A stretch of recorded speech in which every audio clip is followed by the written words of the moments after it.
Hi folks, I am Alan Watt and this is Cutting Through the Matrix on the 20th of November 2016. Well, here we are, another week of gnashing of teeth in the news, as apparently the whole world has ended because of the US election. And of course it's just a big show again, because you got to, from the boys at the very, very top who manage it all, who pull the strings, you've got to keep the people believing that you have a system in the first place.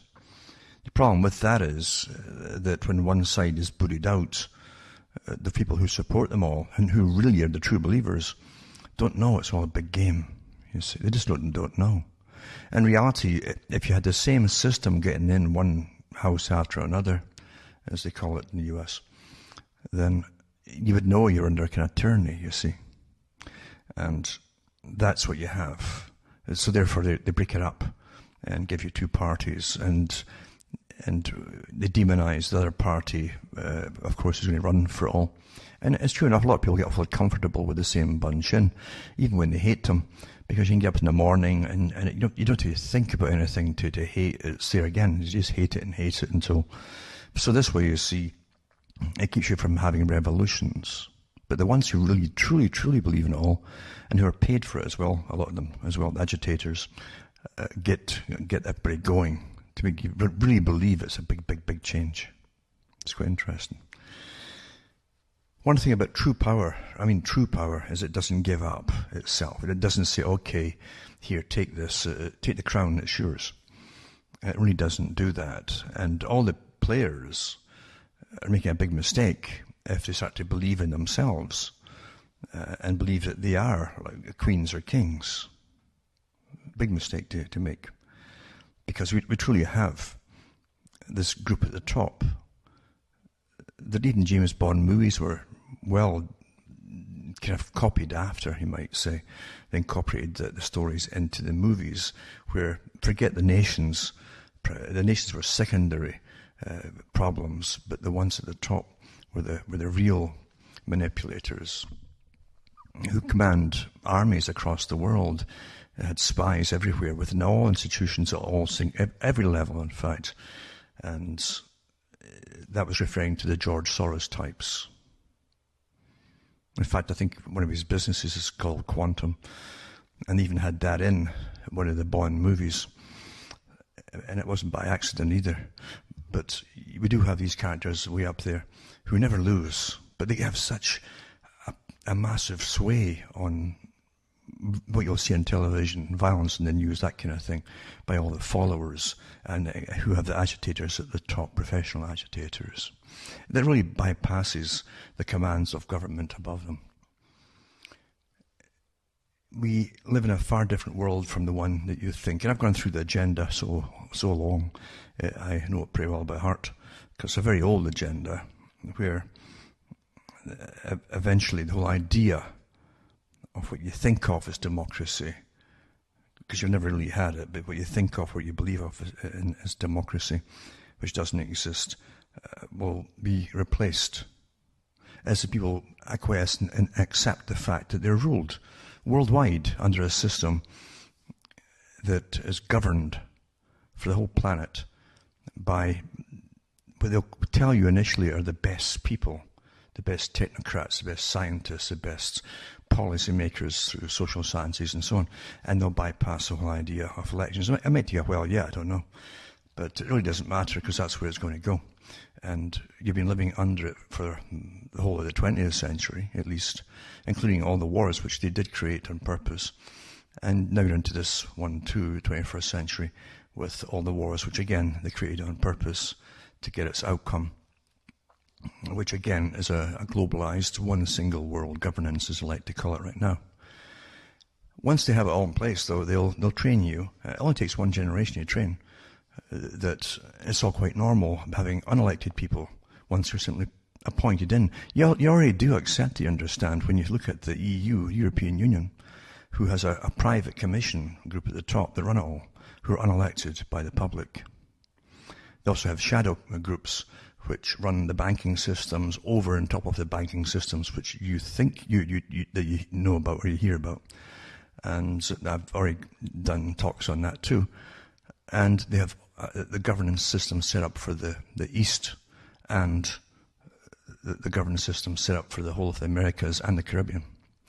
That's your three trading blocks, the trilateral three trading blocks to run the whole planet, the same ones that Marx talked about under a super world governance system. And it'll go on and on and on. It doesn't matter who you think is in charge. And you can see it. And treaties, of course, binding treaties are the way they bypass any input from the public. It really is quite something to remember the changes in the world that each war brings about. It's the fastest way to have societal change across the planet for world wars. That's why they have world wars. That's for the change purposes.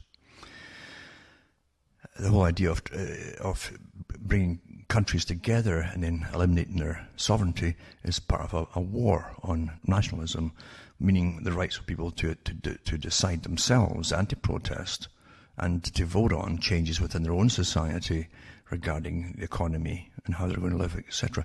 It's much, much easier to wrap them all into one big system, like a global system, done either economically or through treaties or through war. It's all the same thing. It achieves the same end product. Therefore, you have crisis.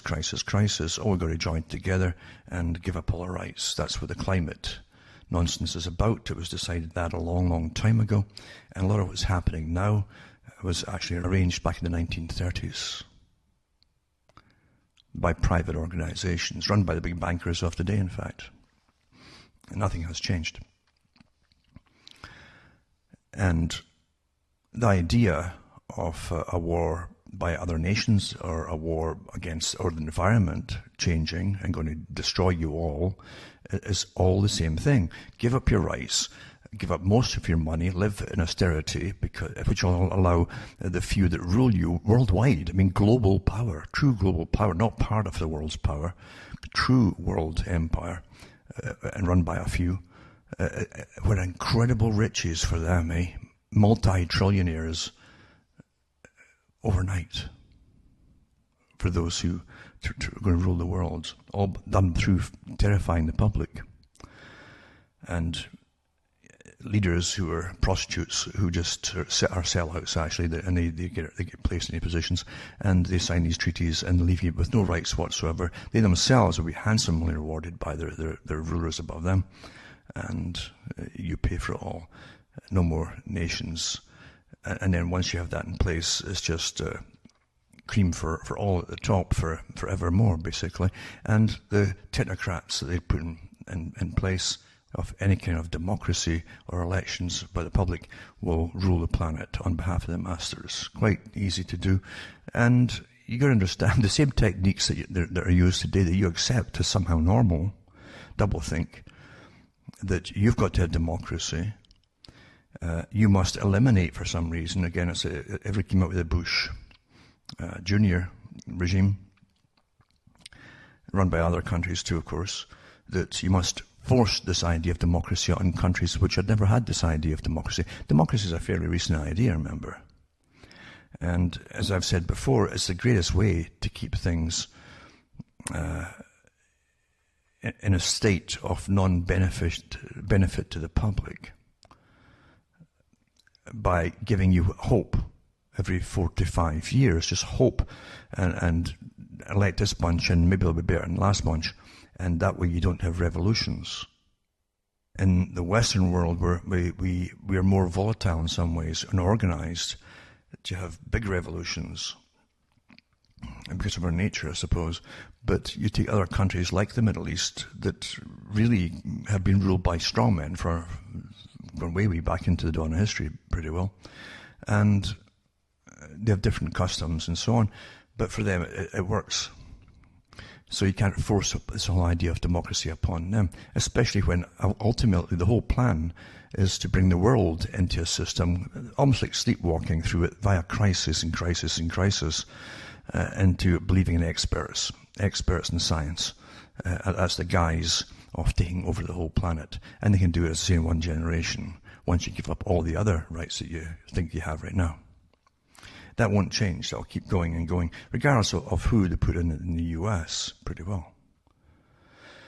And most fights at the top are within the same groups, for those who really think there are differences. There's little fights who are allowed to really take their lion's share of plunder for themselves, at that level, that is, which is a much bigger level way above them.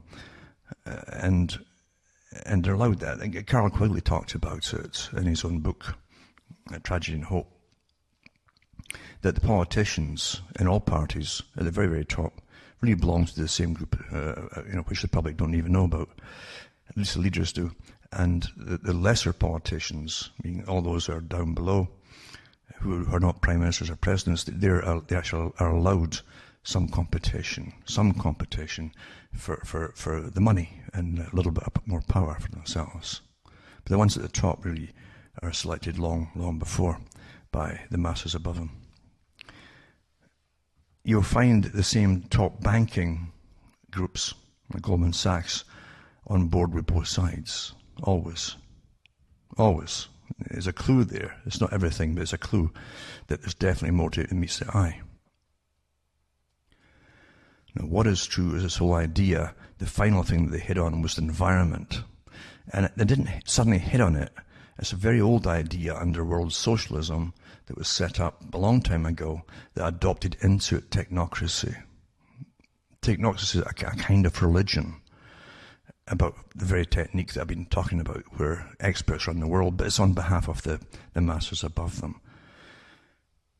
The environment, the ecology, and so on, and eventually they hit on climate itself. Climate itself is the problem, and we're causing bad weather.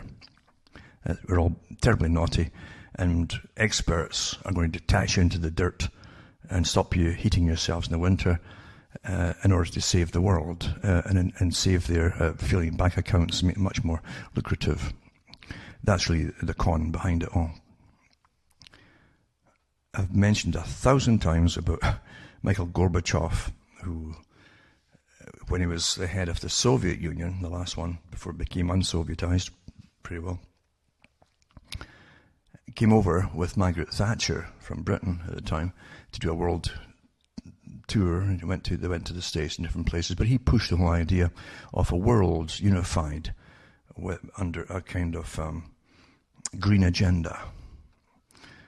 He said in one of his books, or actually a few of his books, one main one, he said that we'd have to give up our rights to save the world, and that all the children would have to be taught that to green the world was a new savior for the planet, a savior type thing. And they were all responsible, and we'd all had to sacrifice to save the world. And he said he says that even though he himself, he said, it was atheistic, he says this would have to be taught to every school child and through the whole educational system in a form of a kind of earth worship. Well, that's what you've been indoctrinating them with for a long time now, earth worship. But whether you realize it or not, that's what it is, the whole idea. In order to save the world from what war is and so on and yada yada yada, give up all your rights, all the usual stuff, save the world, and we'll have a global governmental empire system. It's the same thing over and over, and all the big players again who are going to in charge of this money system, they're going to pay and pay and pay like sin taxes. It's a big sin tax. You exist, therefore you're sinning, and you breathe and you put out carbon dioxide, and here we have your Al Gores and all the different ones who they're little exchanges for carbon taxes, and the money will all pass through their hands. Isn't that amazing, eh? A religion, truly, it's a religion, isn't it? It's got all the earmarks of a religion. And again, it's all down to belief, isn't it? Absolute belief. See, as far as I can remember, we've always had rain, we've always had some good summers and always had bad summers, and it's always been like that. In the winter, and it depends where you are, you have snow. Other places don't have much snow, some have none at all. And that's just the way it is. You have good summers, as I say, when it's really hot. And you might have 2 or 3 bad summers, it's going to rainy and yada yada yada. That's just the way it goes. It's called the weather. And the weather changes all the time. And then you have all your various, we have to go back into, and the beauty of it is really, it's like evolution, eh? We have to go back into the past to see how it's all changing. You get all these guys coming up to us, see, look at this chart here. It's from about the Middle Ages or the yada yada yada. As though they had those charts back then. They didn't have those charts back then. And most folk don't even think about that. Oh, it was. We do it from rings and trees and things like that. Yeah, they have all the answers. And it can all be disproven, whatever assumption they come up with, by other scientists.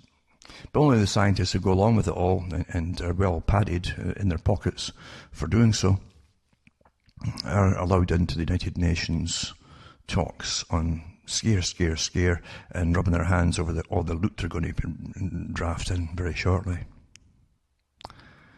And the general public have no say in the matter at all. Really, if they even gave you a vote for it at all, you know which way it's going to go, because you've already had 30-odd years of brainwashing through the school system, so everyone's going to pretty well vote that way. And it's all through television, even in your fictional things too, embedded into it. So they'll all vote the way they're supposed to vote. And if you put in the fear factor, it always works, doesn't it? It's quite easy to do. Everything it all comes down to psychology and behaviorism and studying the people. Stimulus response, study. Easy to do. It's very easy, and it's sad how easy it is. It really is scary how easy it is. I think the James Bond movie that's called Quantum of Solace was based on so-called philanthropists, big, well-known ones, who, under philanthropy and helping people, were literally stealing the world's water supply and under charitable foundations for themselves, of course, and using the scare tactics of coming drought and so on, while they had already redirected the water into massive underwater aqueducts where they stored it all. That's really more like how the world is really run, to be honest with you. That's not fiction at all. But when getting back to George Soros, when you look at his quantum group and so on, and the fact that he has rules set up so that he can't be touched financially or any other way, where he can actually live inside the US and pay nothing back to the US, because he had some strange dealings, in fact, and agreements with them where he'll bank through the Cayman Islands and so on. But he also has the ability to get various groups to rebel inside the US and other countries where folk are actually killed at times, and yet no one brings him into court for anything. Is he part of a group that is supranational, that every politician knows is supranational? In other words, he can't be touched. He's got some special privileged position above constitutions, laws, and so on, that allow him to do what he wants to do. Is that what it is? I mean, someone should ask these questions and do an investigation and come back and tell the public. You'd think, wouldn't you?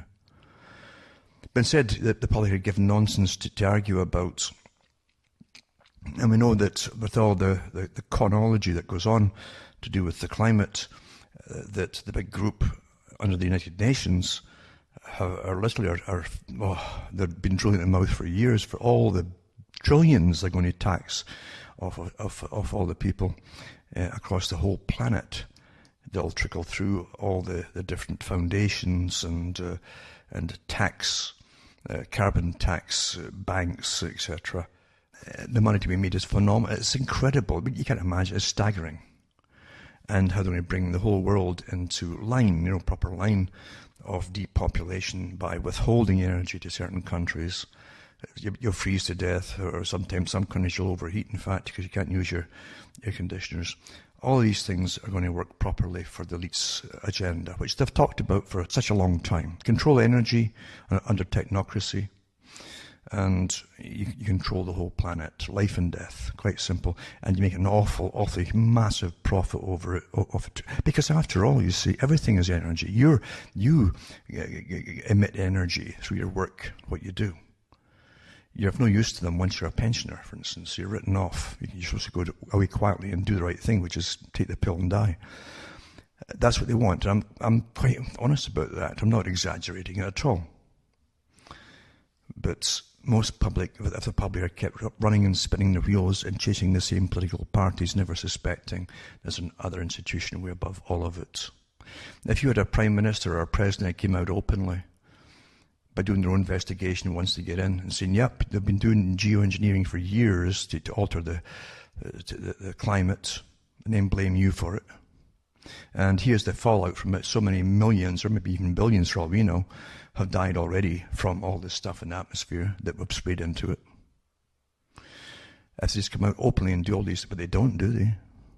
No. And they don't come out and tell you why people like George Soros and other big foundation leaders all working together can do a really supranational government with powers beyond government, because they're liable to no laws that you make. Huh? What? Old story, but nothing happens. Nothing happens. All you get for when you run for the new leader of your country, the usual platitudes. It's going to be better. Don't worry, they're there. It's going to get better. That's all you get. That's why you vote the last bunch out. But things tend to go along the same way, don't they? They really do. And we know already that there's going to be the same continuation across the Middle East of eradicating certain countries. And it's rather sad, isn't it? You know, you take a guy like Soros and his contemporaries too, that all work together, the big foundations. Now, it's okay, as Soros says himself, to rip off countries and sink them financially as you plunder them personally for profit. And that's okay, it's separate. That's just, you know, there's nothing personal in it. That's what he'll tell you. And he's quite happy believing that for himself. He can rationalize anything. And at the same time, he wants to help people. Well, that doesn't make any sense, does it? Of course it doesn't. And when you plunder countries, make them poorer, and never mind all the outcomes of folk being poor, and the fallout is for profit. There's nothing personal in it. But I want to help countries to their third world, etc. Who's kidding who here? This is an outright psychopath. Very confident and cocky. So confident, he knows that there's going to be no backlash at all, legally or any other way, from any nation. What kind of power is that? This guy wasn't elected to anything that we know of. But some committee somewhere, with all the other foundations, have pledged to be on board together, haven't they? You better start thinking seriously about that. They're always here, regardless of who appears to be in power. Always here. Wouldn't you think that some genuine person who's elected in would at least investigate these things, so that if there was retaliation against any of his policies by these foundation leaders, they'd be ready for it and could do something about it, rather than just ignoring it? If they ignore it, then they know it's part of the game. It's a game going on. What kind of game is that? Well, no one's going to tell you. And folk think their entire lives long that they're progressing. As I've said before, anyone who uses that term means they know someone at the top knows where they're taking you. You've got to have a destination, progressing. What plan is this? Who runs it? Who created it? And your whole life is meant to be for you to be running on a hamster wheel, when the reward is always in front of you, but you can't quite reach it. You just go round and round and round, keep running towards it. Where everything that could bring it to you or allow you to get to it is against you, stacked against you. Because the rules keep changing your entire life long. But that's a racket of freedom. Complete con. And getting back to all the conditioned, brainwashed zombies that truly have, and it's a sad thing to say, but it's true. When you're brainwashed perfectly, then you will be perfectly brainwashed. You'll behave the way you're supposed to be under the perfect brainwashing, which is non-rational. And they truly will believe that, the earth's coming to an end if we don't pay money, lots of money. Money apparently cures everything, you see. It's amazing stuff, isn't it? But just pay lots of money to the chosen green banks. They do have green banks out there already set up to have the money go through them. After that, of course, it doesn't matter where it goes. It's in the pockets of all the folk above you. And a little bit will go into tiny little projects here and there to keep the corn going. But it's mainly to get total control over the whole world and how you personally live. See, the world's a scary place. Oh, the universe is even scary. Imagine whirling through space. My God, anything could go wrong. Oh, perfect, isn't it? Beautiful. Everybody collapses mentally and says, please save us. And they train the children to pray to the green boys at the top. Please save us, and we'll serve you our entire lives long. Do with us as you will. Just save us. What a beautiful old trick this is. Keeps working the same way. Perfect. And they use your tax money to brainwash you through school, etc. And then you pay extra money to watch movies where you brainwash them more. Because it's all embedded in the movies. Just keep going, get amused and entertained, and things will get better, right? What's wrong is now right, what's right is now wrong.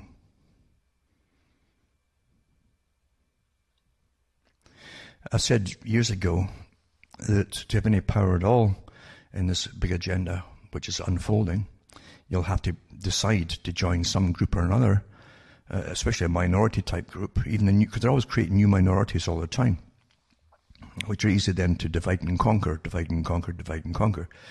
And therefore you have different groups for every occasion, you might say, all set up and ready to go.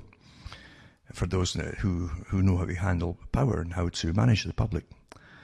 Therefore, if you don't belong to a group, you have no power whatsoever. That's an old, that was stated over 100 years ago when they were talking about democracy. Democracy now is really the biggest group that can shout the loudest and the biggest amount of numbers. All parties, like Carol Quigley said, will eventually be giving out the same mantras election time, and it is. It's all special interest groups they cater to. You have to be all-inclusive to every single one of them. So what's wrong is now right, what's right is now wrong, and so on and so on and so on. That's how it goes. But without this thing called democracy in different parties, you truly would eventually have a revolution down the road. Internal revolutions. And so once again it's postponed as you get where it seems to be a new leader, rather than another 4 or 5 years of the same party, basically, that is global, talks national, but really works globally, to destroy any idea of national sovereignty and to take more and more cash off you under the guise of helping those across the world, which is a big, big lie, of course. And but the whole system we live in is a lie. Literally the whole system we live in is a big illusion. It truly is. Anyway, I'll put out the recent stories tonight to do with the climate nonsense and so on. One of them was Morano in Morocco and Trump. He says expect both international and domestic climate agenda to be reversed. It's about time. Well, we'll see how much it gets reversed. We'll see. Everything always changes once they're in, of course. No matter what they say, it's almost token once they're in. That's how it's always been. However, it's a lot of people really ticked off if they don't start paying up all these, because the whole world order depends on all these new taxes and regulations and rights to rule your life from birth to death. It's all part of the big technocracy system. And this is technocracy, it's like a religion, a technique to rule the planet. That's what it is. Another one too, fear, panic and so on. COP22, who's left to save the world if America pulls out of Paris Agreement? Oh my God, eh? Save the world. Can we save the world? We're whirling in space going, anything could happen. Eh? Anything might happen. Mm-hmm.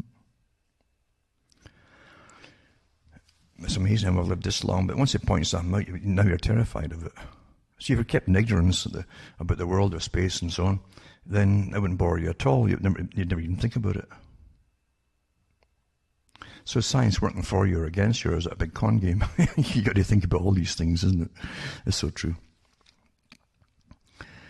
And it says the dust still hasn't settled in Marrakesh from Donald Trump's shock US election victory, but attention at the United Nations Climate Summit is starting to turn towards how the rest of the world might soldier on without American leadership. Barack Obama can claim a great deal of credit for bringing the world together in support of the Paris Agreement to limit climate change. It's like playing God, isn't it? At last year's summit, and Team America has led from the front in climate action for 20 years. But the US President-elect has threatened to cancel the Paris Accord, scrap all American contributions to United Nations climate programs, and denounced the very concept of man-made climate change as a Chinese hoax. One theme emerging from the COP22 summit is the idea that shifting to a greener planet is not a matter of sinking money into an endless budget for aid, but a business opportunity.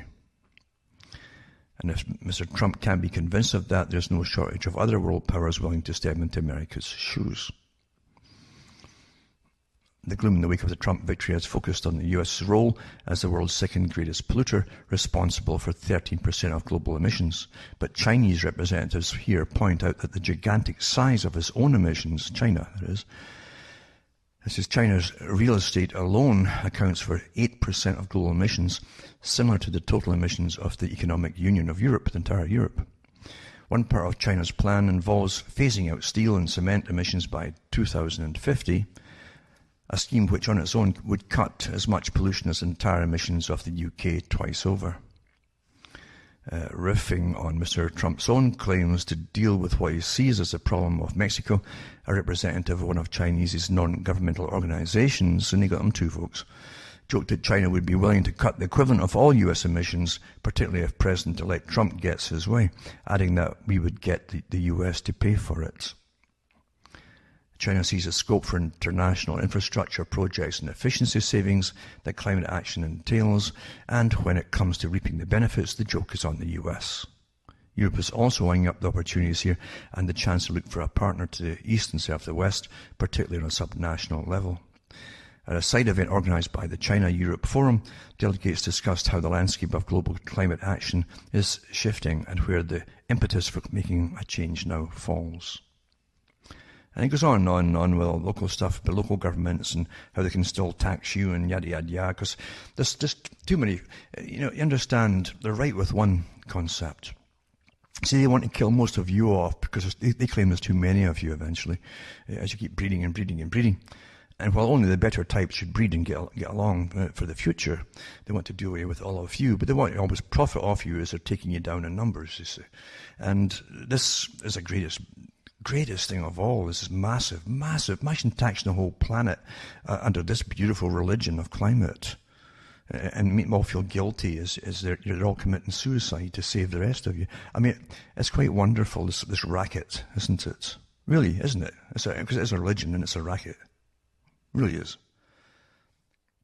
It just takes and takes and takes. And you've got just too many folk, and this is true, too many people.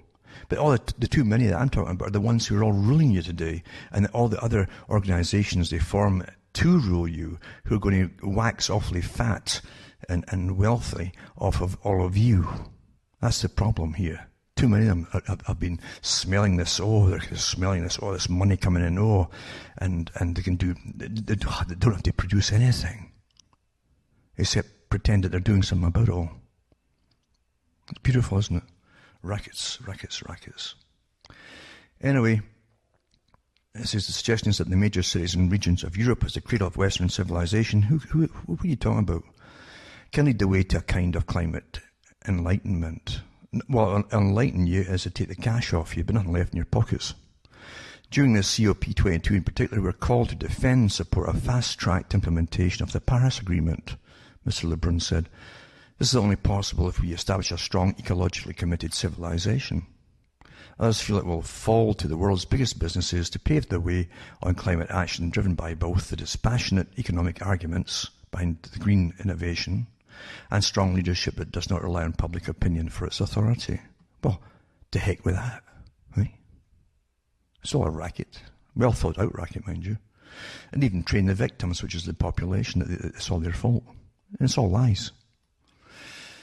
At COP22 in Morocco, Secretary of State Kerry affirms the US commitment to address climate change. John Kerry. I love how the guys pick, they love these Irish names. But anyway, reaffirms the US commitment to addressing global climate change here at the UN Climate Conference in Marrakesh, Morocco. And Marrakesh is the host city for the 22nd Conference of Parties, COP22, under the United Nations Framework Convention on Climate Change.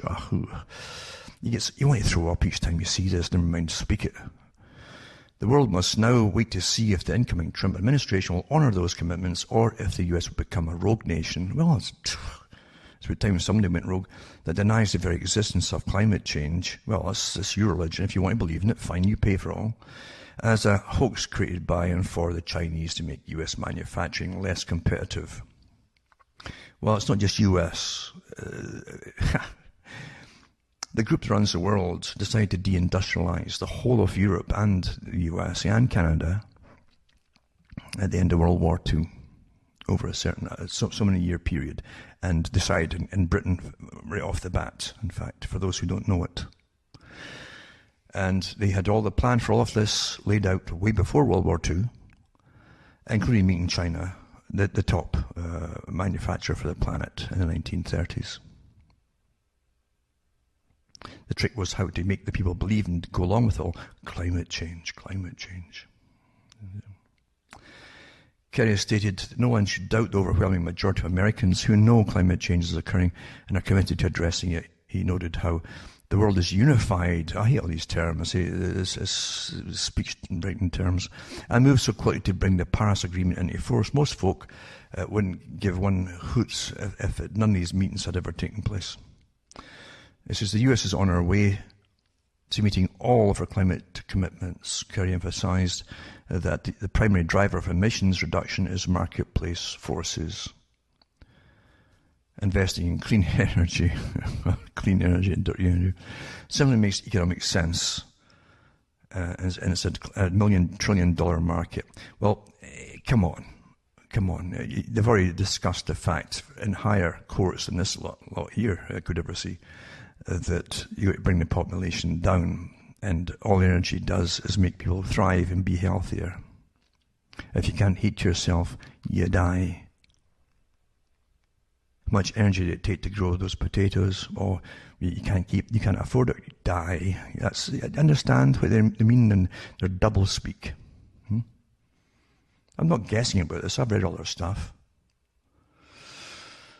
Kerry acknowledged this is not our side. Moroccans hosted COP7 in 2001. Since then we've experienced our 16 hottest years in history. Lies. Do you know how long they've been going in the world, even taking temperatures of the world? So they can't ever say that. But in your mind it makes you think, oh my God, when the dinosaurs were out there too, look at the temperature back then. No, they didn't have people around or thermometers. It's not that long, in fact, since thermometers were even standardized and even tested for accuracy. But the beauty of statistics and temperatures numbers is the fact that the numbers just cons everybody. Numbers are fantastic for conning people. Kerry stated, underscore today we don't get a second chance. Yesterday, King Mohammed VI welcomed dignitaries to the COP22 high-level segment in Morocco. And then they go and describe it in their awful way, the beauty of it all, and the gritty, bustling commercial hub nestled on a plateau surrounded by the snow-capped Atlas Mountains. And all that stuff. Anyway, everyone's against, because as I say, everyone's pivoting around this whole agreement being forced down the throats of everybody across the planet, so that a few could rule you completely. And rule you the way you should be ruled, you see. And how they know you should be ruled. And if you should even be allowed to get born. And I'm not kidding about this. Everyone hinges on this nonsense. And then this other part too, we understand that the UN and all the big boys, the Soros types, etc., fund all these and all the other foundations, this big massive gang of criminals that run the foundations. They fund all these things into existence, and they need numbers, so they create the non-governmental organizations. And like Bernays said, don't go and start it from scratch if you can already find a big group already set up for something. Just go in there, pay them off at the top, and that's what they do. They pay them off at the top to bend all their followers into the same agenda, whatever it happens to be. And we're better than religion. At COP22 and on Capitol Hill, faith groups said step up their climate efforts. Members of the Catholic Climate Covenant is one group. And then you got Thomas Insua of the Global Catholic Climate Movement and presentation of the COP22 interfaith statements and so on. Fellow panelists offer a standing ovation for Imam Safet Ibn Katovic, chairman of the Green Muslims, so you get Green Muslims as well, following his announcement that the Islamic Society of North America would divest from fossil fuels. And then Cynthia Scarf, member of the United Nations Secretary General's Climate Change Support Team, this big unlikely group called the United Nations that runs a lot of part of the world already. Keep talking about democracy. Hands the COP22 interfaith statement to Secretary General Ban Ki-moon. Throughout the second and final week of COP22, the tenor at the annual International Climate Conference continued to reverberate with reaction to the US presidential election. And so yeah, they've got all the different it's not all the faces. Again, little cliques within them that are getting awfully well funded. They always do, to sway the rest that follow. And it makes it sound more truthful to the general public. You hear these little things. Oh, you know, the committee of Green Muslims and blah blah blah are all on board with this thing. But no, of course they're not. Most of them wouldn't know what you're talking about if you mention it. That doesn't matter. People don't think logically, they don't question things, they just get influenced by, well, they're all on board with it, must be true. Urgency in Paris Agreement grounds for optimism. And hundreds have urged the world leaders to take actions in a march coinciding with the climate conference. Everything's propaganda. Eh? In the wake of the US election results, bewilderment and worry appear to be giving way to a renewed sense of determination among many of the delegates to the world's annual United Nations climate change talks. The fresh sense of urgency comes after a remarkable year during which the international community, what is this international community? Demonstrated a significant commitment to advancing efforts to combat global warming, reaching the Paris Agreement last December and moving to ratify the pact at a pace that provides some grounds for optimism. And so they give you a little bit. The United Nations FCCC was adopted in 1992. Remember that was that was the Maurice Strong thing, another private non-governmental organization, and Strong was picked up and run by the Rockefeller Foundation. And they sign it all and get leaders to sign it all and try to make it into law. But let's be honest, we didn't vote Maurice Strong in or his foundation or anything else in. So why are you voting for presidents if these characters are always going to be there making laws for all of you for presidents to sign?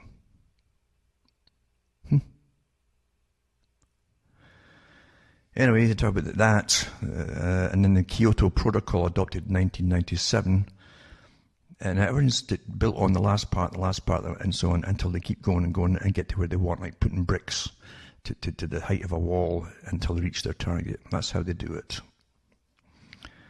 And to read this rubbish, and I can't stand this bureaucratese nonsense of how we control the whole planet by their ridiculous chronology. It's disgusting. And to be honest with you, I think the best thing you could ever do is literally ban the United Nations. And the same and get rid of this World Bank that's the group that created the United Nations also owns, and the International Monetary Fund, which is run by the same group that created the United Nations and the World Bank, and the Bank for International Settlements. It's all created by the one group for their vision of how the planet should be ruled, which of course is by them. and not by what they tell you you've actually got, which you don't anyway. Everything's an illusion. So be very worried the planet is going to go into recoil, and Gaia, that big goddess here, is going to go, oh my God, she might just hiccup or something, or burp and spin us off into space, which we're already supposedly doing. So this is how they terrify you. Terrify you.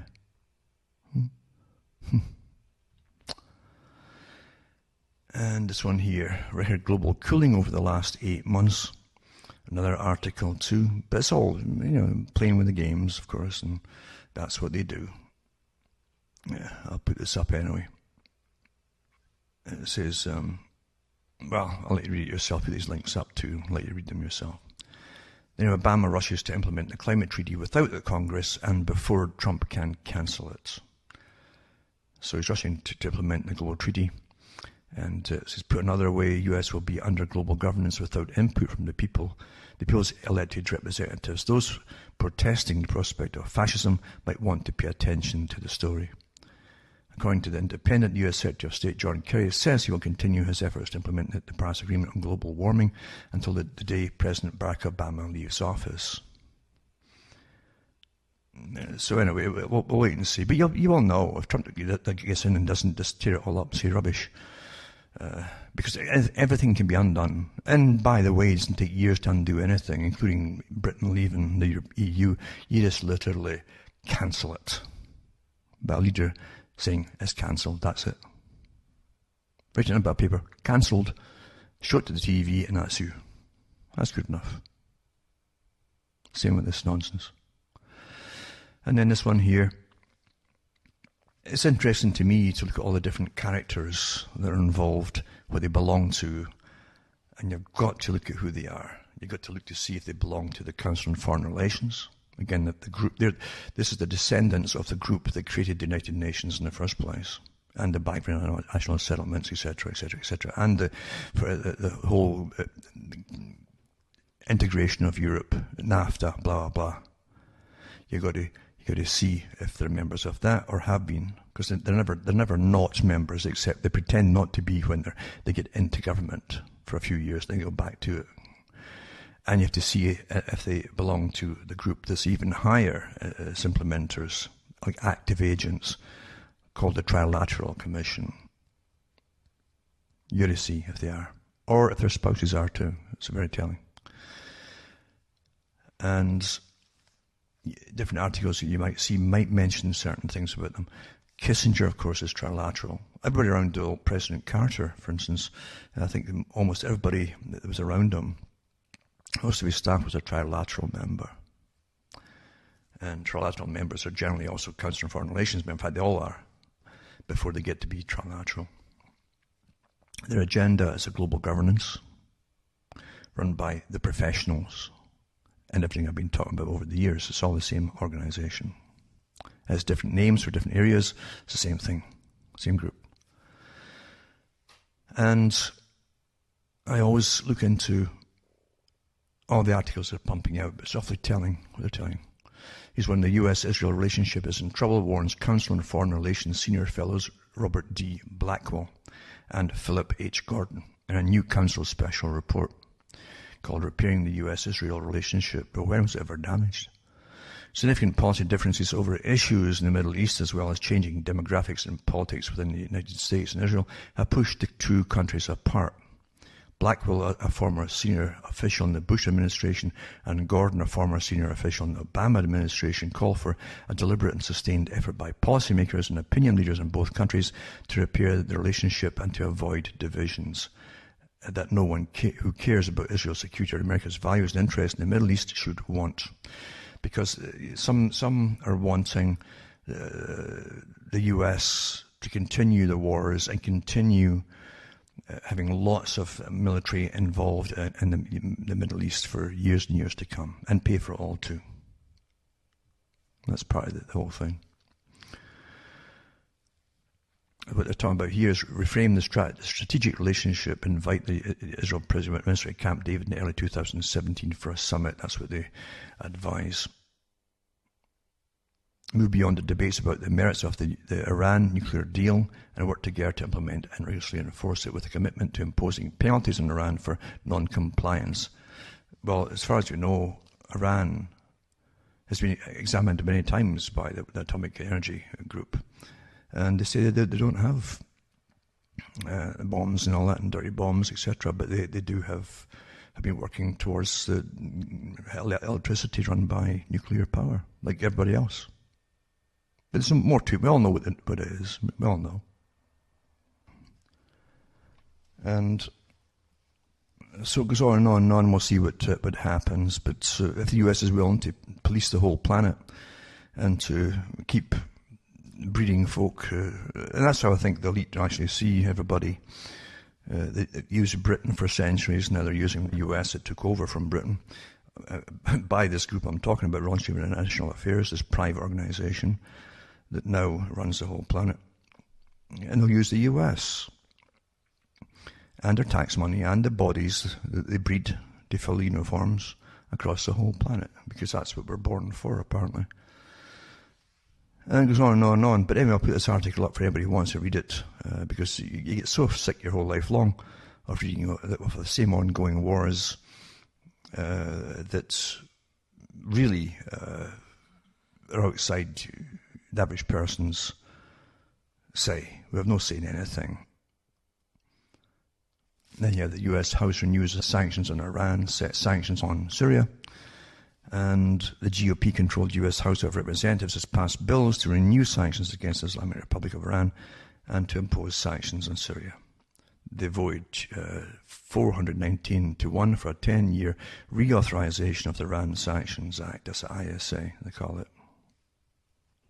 And that was, 16th of November, 2016.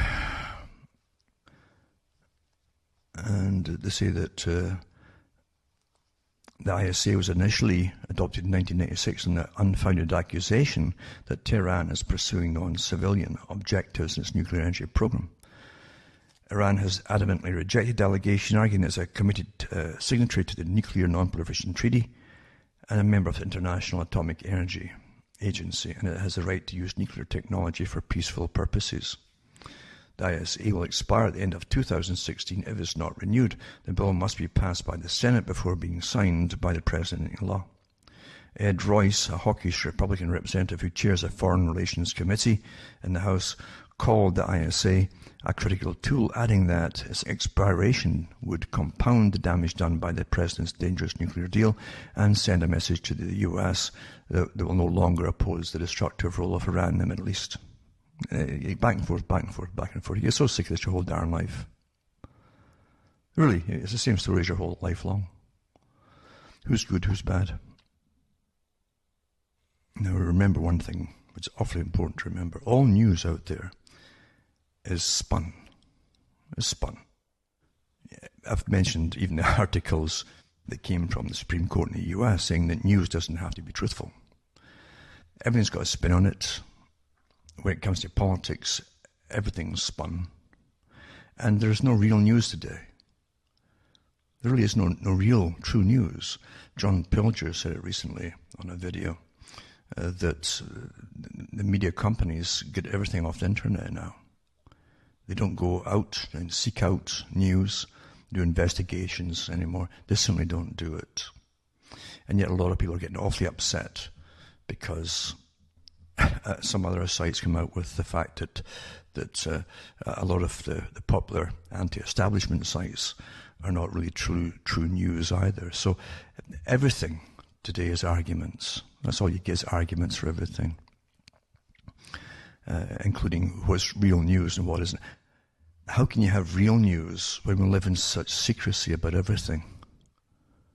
And if you don't get truth and openness, you definitely will have lots of suspicious counter news asking questions like, what is this really for, etc., etc. In fact, secrecy is the mother of conspiracy stories. And that actually came from a guy who works in government for keeping things secret from the general public. Therefore, you're never going to get real true news. The public are managed. We're all managed by professionals. Our minds are managed from birth. If they need to revamp the system, I'm talking about the rulers of the world, they'll make sure they alter the indoctrination process with the new topics, starting at kindergarten right through your life, basically. That's how precise everything truly is. And it's so unfortunate that even courses they have at university that do with psychology and mass psychology and anthropology and so on, all teach people to be even better at managing the minds of the public by using natural techniques or understanding of the natural ways that humans do think and come to conclusions, and by manipulating it all. So they're being manipulated all the time through what's called news, to go along naturally with the same system they have been born into on behalf of those who rule. There's always rulers present at the very, very top. The same rulers that keep the same kind of banking system going that plunders you at least twice a century. I mentioned this so many times before. And let's be honest, anything else, if something kept going wrong, you'd fix it, wouldn't you? Never gets fixed. The same, big expanding gates are allowed to stay in there for the suitable emergencies which they create.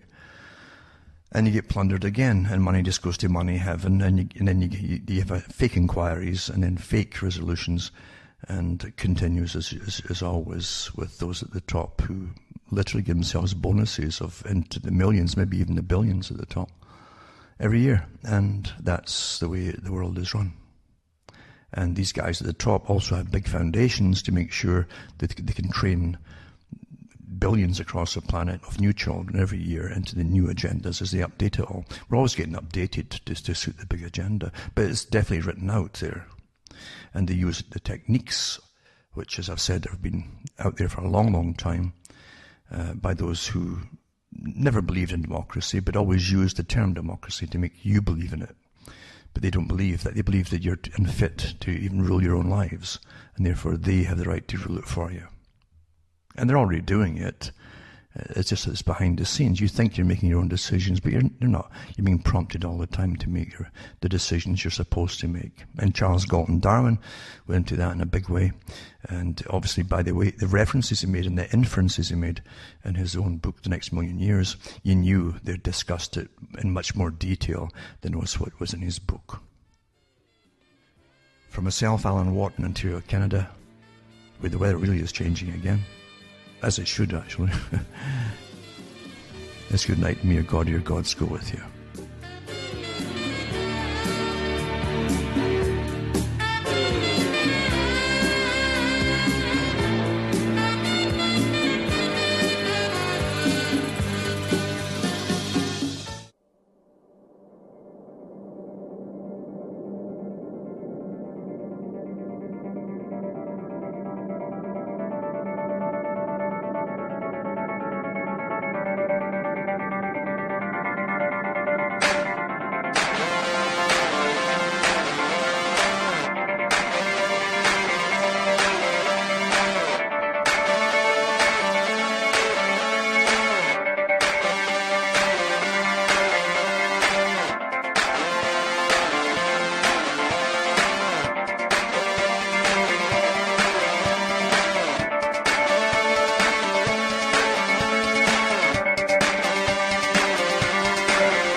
Ozzy skateboard.